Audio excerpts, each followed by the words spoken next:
For the Liberals, today's bill is an election promise fulfilled. As we see gun violence continue to rise, it is our duty to keep taking action.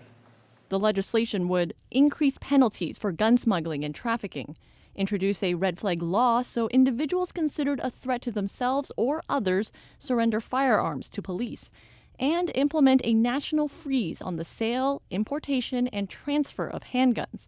Some municipalities had wanted a handgun ban. Today, they got a freeze on handgun ownership.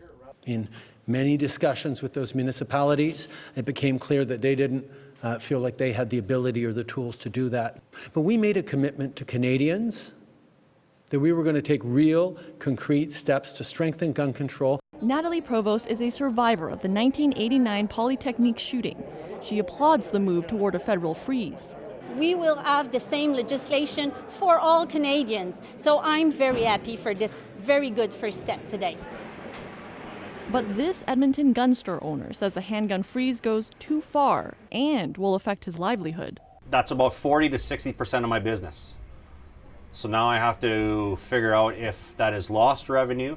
I have to figure out how we move forward, how we potentially grow the business, how I keep all my staff employed. Guns rights groups are also concerned that legal gun owners are being unfairly punished.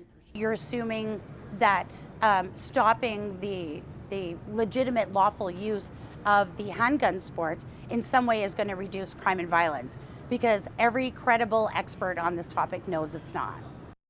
Okay, now Julia, another part of the announcement today was about a mandatory buyback program for assault-style weapons. Andrew, the program will apply to the more than 1,500 models and variants of assault-style firearms banned by the government in 2020. In 2021, the government estimated there were roughly 100 to 200,000 of those guns in Canada, though many say that number is low. The government says it's still sorting out the details of the buyback and will consult with industry on compensation, but there's a commitment the program will start before the end of the year. Andrew. Okay, Julia Wong in Ottawa, thank you. Now for some political analysis, let's bring in Rosie Barton. Rosie, let's turn to that handgun freeze, not a ban. What should we take from that? I think, Andrew, it shows that gun legislation is very challenging. The Liberals had wanted to put in place a handgun ban for municipalities, but it became clear that that was unworkable for cities. They then looked for a solution that would be driven by the provinces, but as the Prime Minister himself said today, that didn't fit either. So given the potential for pushback from various groups, this was really as close as the government felt it could get to a ban.